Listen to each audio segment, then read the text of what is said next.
Hello everybody, it's time for another City Skylines Aurelia episode. I talked about the future plans for this part of the city in the last episode. I also built the first part of the big city park, which was the eye here.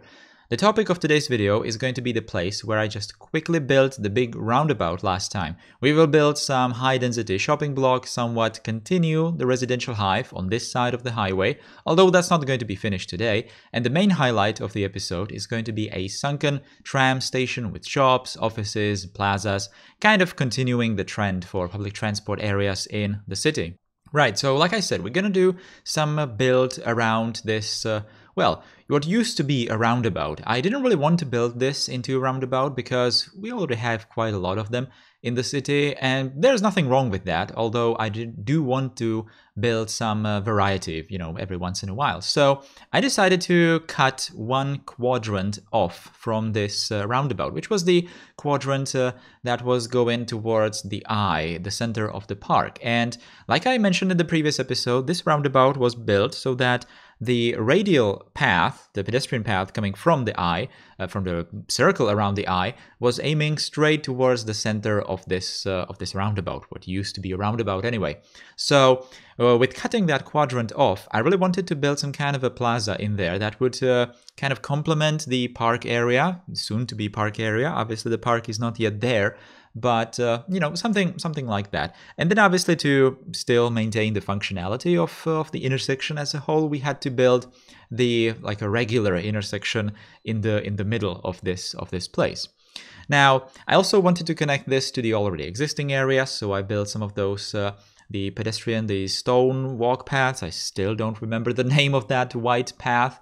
Well, it's a road technically, but obviously I use it as a pedestrian path, even though I do allow some cars on it because I place, some shops and offices, all kinds of buildings around those roads.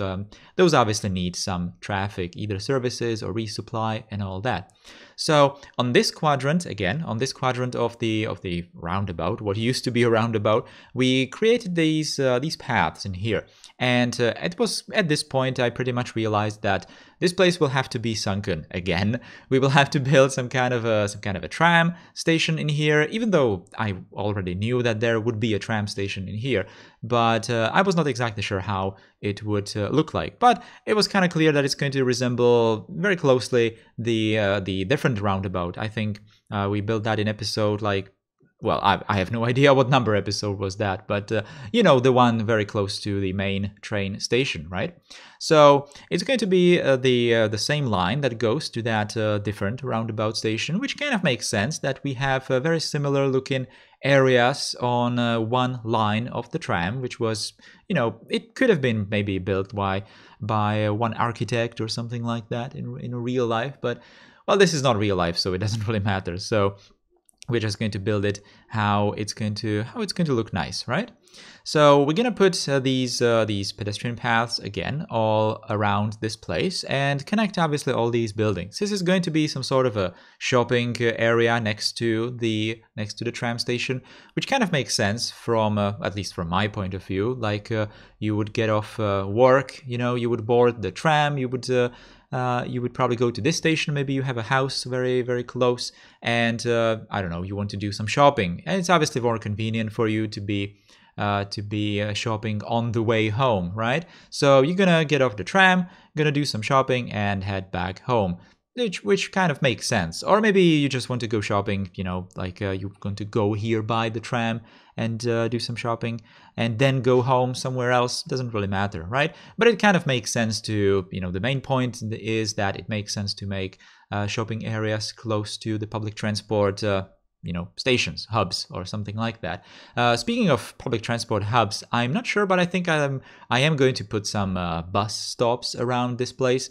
Not in this episode, definitely, but as the city, makes some huge expansion into surrounding areas, obviously the trams don't go anywhere, so the blanks in the public transport network needs to be filled with the buses. So this place is definitely going to see some buses in the future. I'm just not sure exactly where they're gonna go to.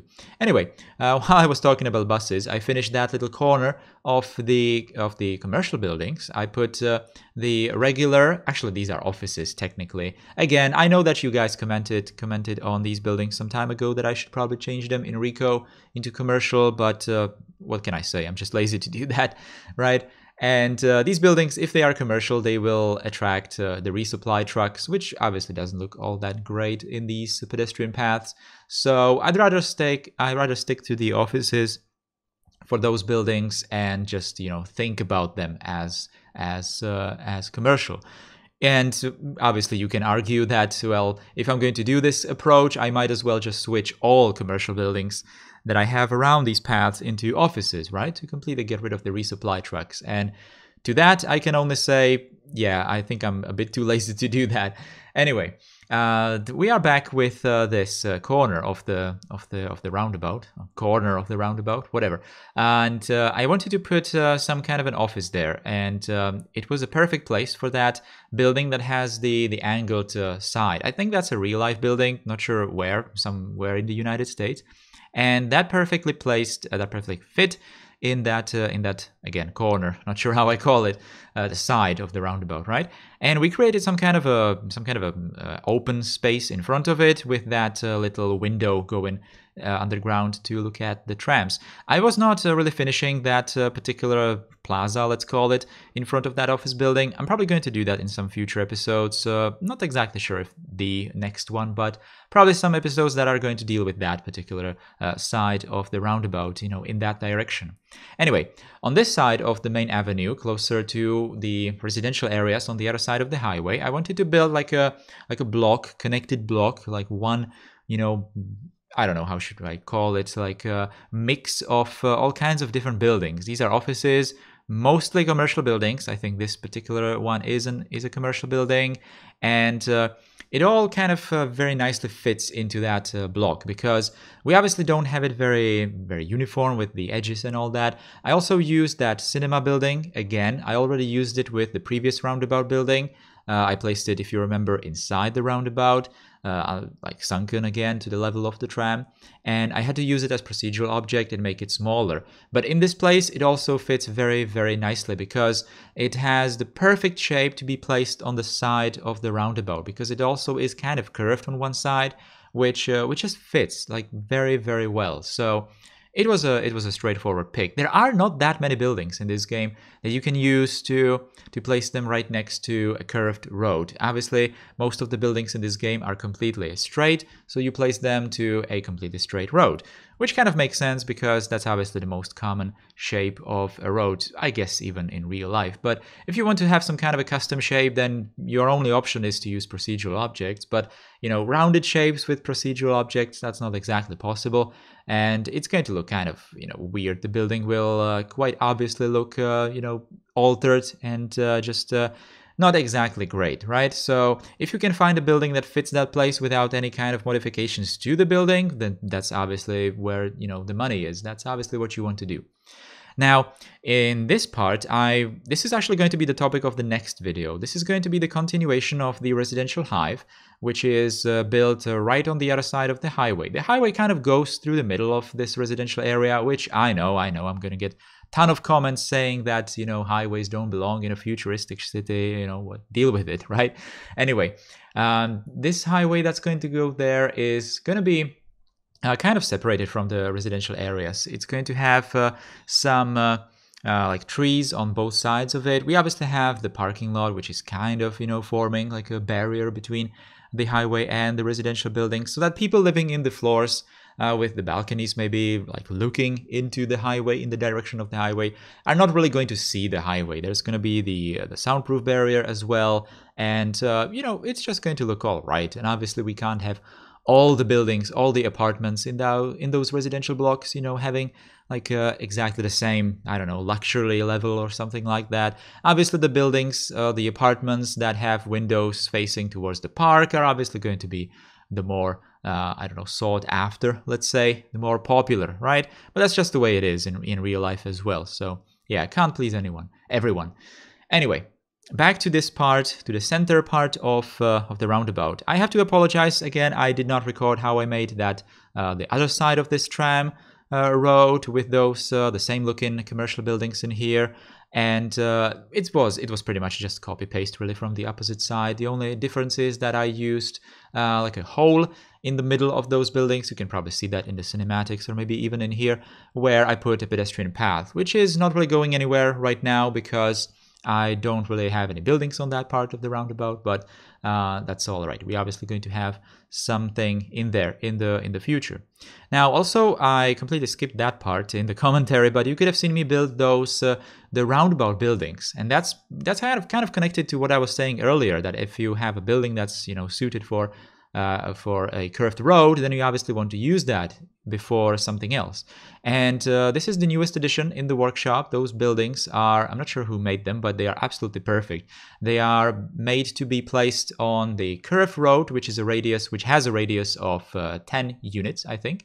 And they fit perfectly. They fit perfectly, and it's absolutely amazing. I wanted to use the buildings all around this roundabout back in the previous episode. You could have seen me build them actually there, but it didn't really look good to have the roundabout completely closed off by the same looking buildings. It kind of looked a little brutal. I think that's actually like a proper term to call this architectural approach, and I didn't really want to do that. Now, I was building some sort of like a little plaza with those white tiles on the upper side of that tram road, and I just want to decorate it a bit more. It's supposed to be like a cafe area. I put that little restaurant building there with the tables and all that, and I wanted to decorate the edges with this planter. I wanted to cut the planter in half and have it positioned on the edges of this place like this, and it definitely turned out looking nice. I'm pretty sure that I did not put any trees or bushes or any kind of decorations inside the planters just yet. What can I say? I just forgot to do it. I'm probably going to do that in some future episodes, as we are obviously going to go around this place. Now, that's kind of the common theme of this area. Obviously, I did not finish the areas completely around this place, so that means that even some edges of this place are not finished as well, especially the big plaza area in that cut-off quadrant of this roundabout, which is this place in here. I only put that the compass rose, I think it's called. It's a real life tile pattern from Portugal, I think. I'm not sure. And I also wanted to, I don't know, make it a bit more 3D. So I put that little sculpture. Well, it's actually not little at all. The tower looking sculpture in the middle of it, and then just these network planters all around this place. This part of the place, I wanted to have these pawns and all that kind of thing. And like I said before, this place is not going to be finished because I don't really want to finish it before looking at the park area itself, so that I know that it follows the same theme, and it's just better to build the areas that you want to have looking the same at the same time, because you obviously have the same, I don't know, ideas and all that, and it's just looking better. So I definitely want to wait with that part of the plaza until I do the entire park. Well, not the entire park, but at least this part of it. Anyway, guys, we are coming close towards the end of today's episode. I hope you liked it, and I hope you're going to like the cinematics that are obviously going to follow. And that's it. Thank you guys for watching. If you liked the episode, then definitely leave a thumbs up, comment, share, and subscribe to the channel if you're new here, and follow me on Twitter and all those kinds of things. Hopefully I did not forget anything. And that's it. That's it for today's episode. So I'll see you next time. We're gonna do the residential areas on the side of the highway. Continue with the residential hive, and hopefully it's going to all fall into place with this area, right? So again, thank you guys for watching. Enjoy the cinematics. Take care and goodbye.